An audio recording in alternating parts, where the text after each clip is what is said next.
Alors, pour construire des rosaces, je pars de 3 formes. Ça pourrait être d'autres formes.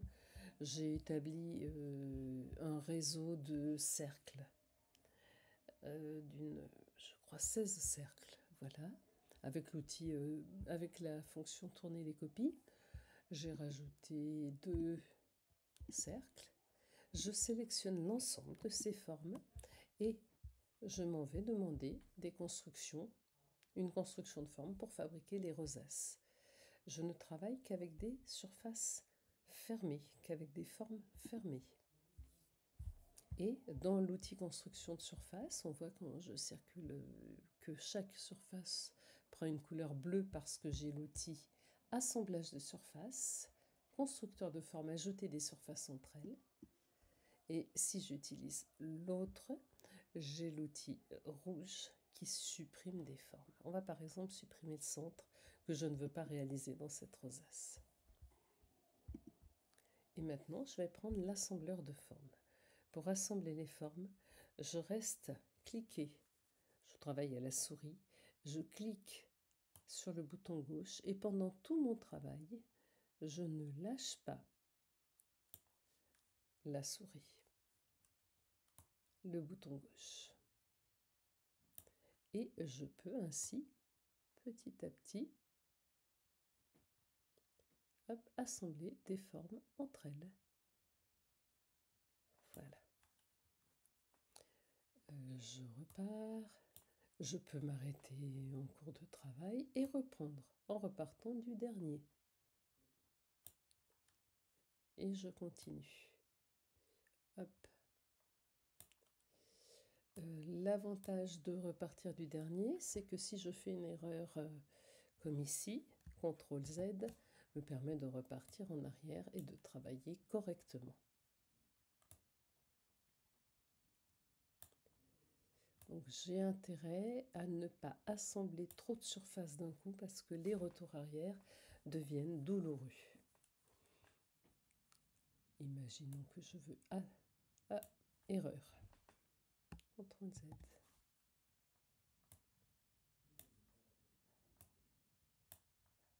Voilà, donc je vais en fabriquer une assez rapidement là. Et puis je vais dire par exemple que j'exclus toutes ces surfaces-là. Hop.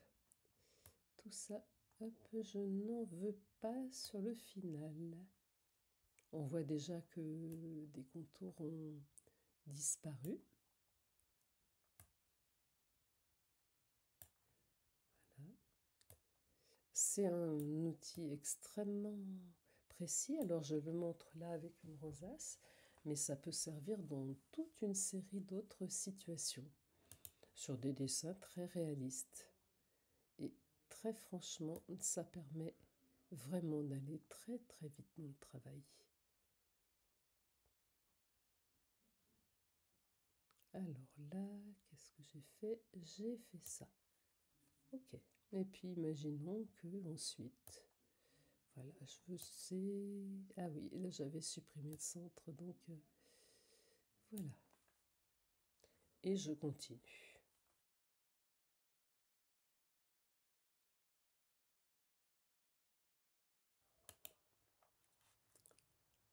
J'ai avancé, je fais le point, je suis en construction de forme.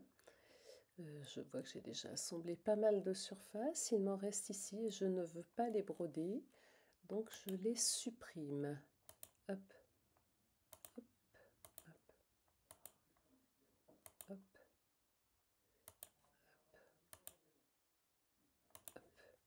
Et puis je veux supprimer également toutes ces petites choses-là au centre.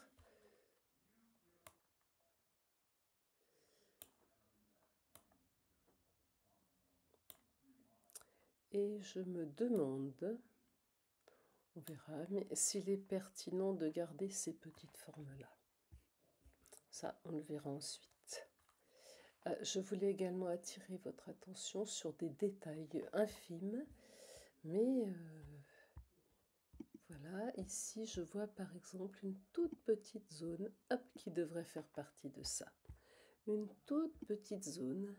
C'est important d'avoir tout, vraiment d'être au clair avant de valider.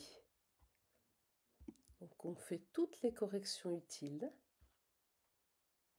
et ensuite seulement on validera son travail.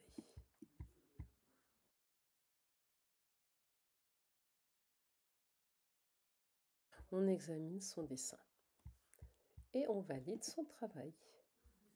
Et ô merveille, on obtient exactement, à partir de ce réseau de 3 formes, on obtient un certain nombre de formes qu'on va pouvoir travailler à leur tour. Alors, il se trouve là, c'est bien. Ça, tout ça, hop, j'ai intérêt à grouper tout ce qui est du même type. Non, là, il y en a une qui n'est pas du même type. Alors, je reprends 41, tout ça, oui, et celle-ci là, CTRL G.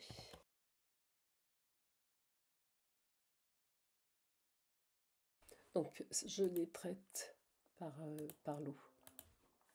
Tout ça, hop, je ne veux pas de contour. Par contre, je veux un fond. Ensuite, celle-ci là, c'est quoi? C'est tous les petits centres là. Je vais les faire probablement dans un remplissage. Allez, noir, sans contour. Ces choses-là, tout ce groupe-là,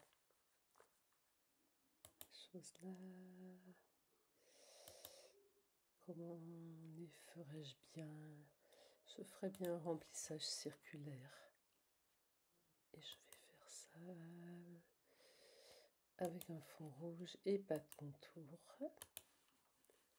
Et ces dernières choses-là, le dernier, celui-ci.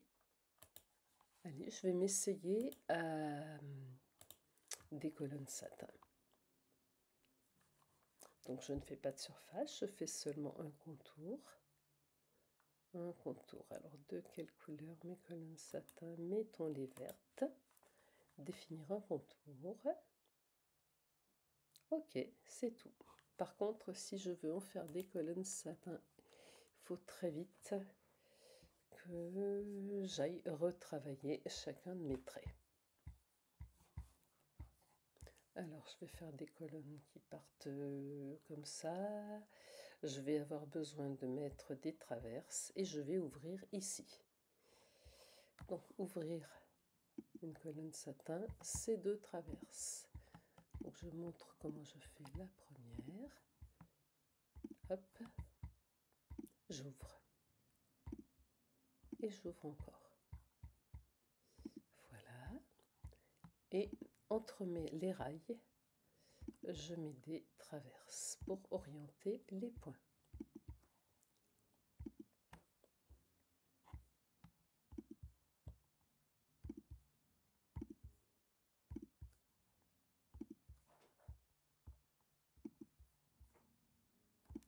Voilà.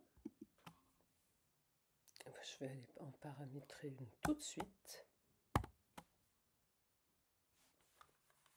Donc c'est de la colonne satin. Voilà. Bien, ça se fait relativement bien.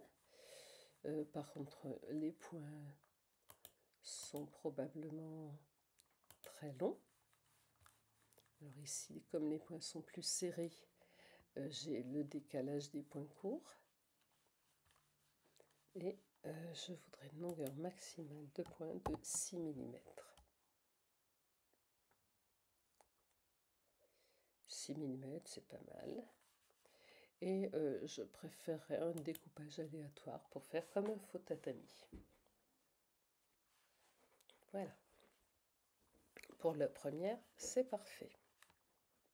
Pour les suivantes, je repasse en mode nœud.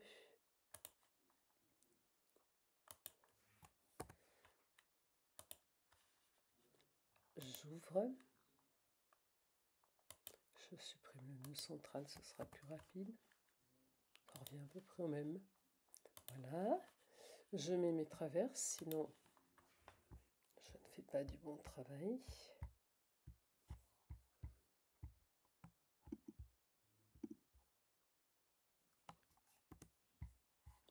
Je n'ai pas pris le bon outil.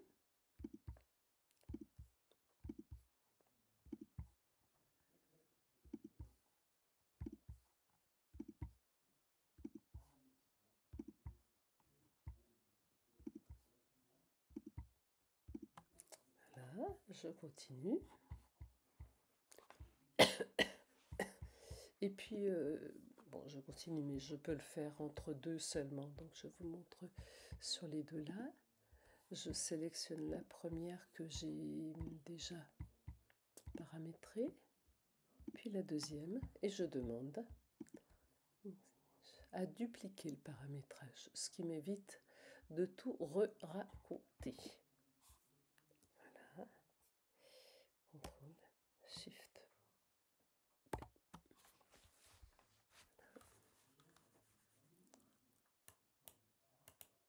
Ma première et ma deuxième, on voit, est faite exactement de la même façon.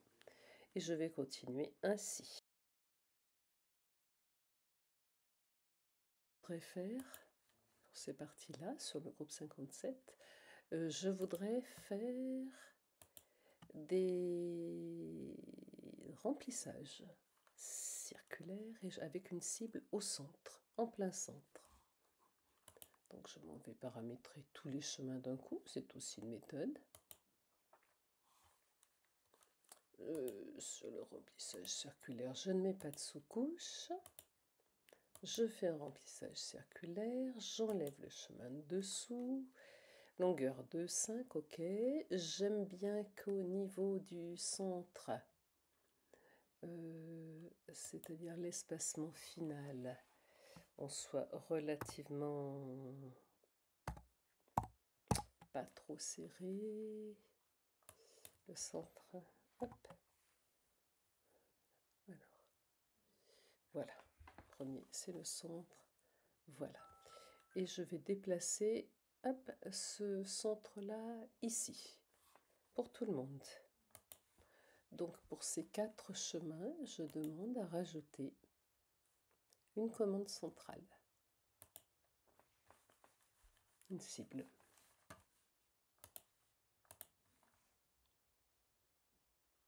Voilà. Ferme.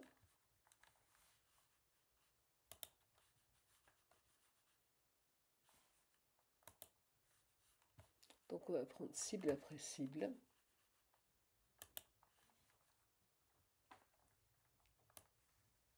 Et je la ramène au centre. Au centre. Celle-ci au centre. Et celle-ci au centre. Et je reparamètre. Je revois ce que donne mon groupe central. Mon groupe de rouge.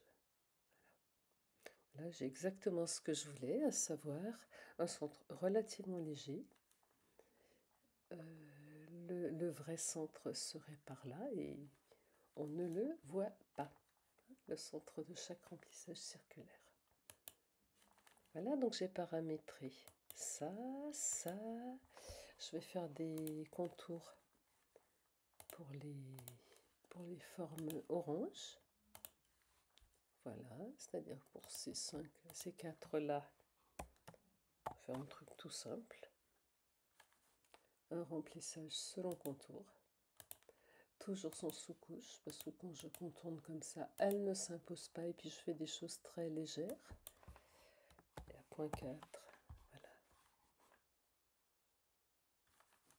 Ok. Et il me reste les petites choses noires.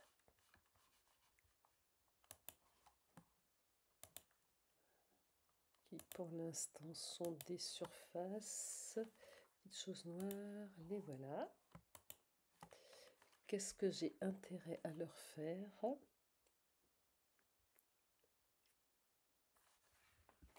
J'approche. Pas de très grosse surface. Je vais essayer un remplissage selon contour.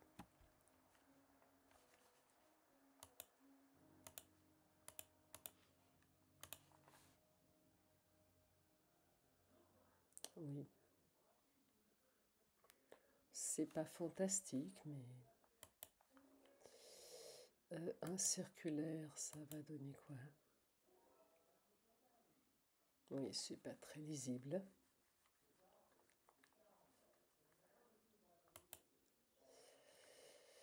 Allez, on va prendre le contour. Vous constaterez que je n'ai pas utilisé de remplissage guidé parce que ça m'obligerait à utiliser plusieurs guides dans plusieurs directions. Allez, on va se faire une révision globale. CTRL SHIFT L pour visualiser.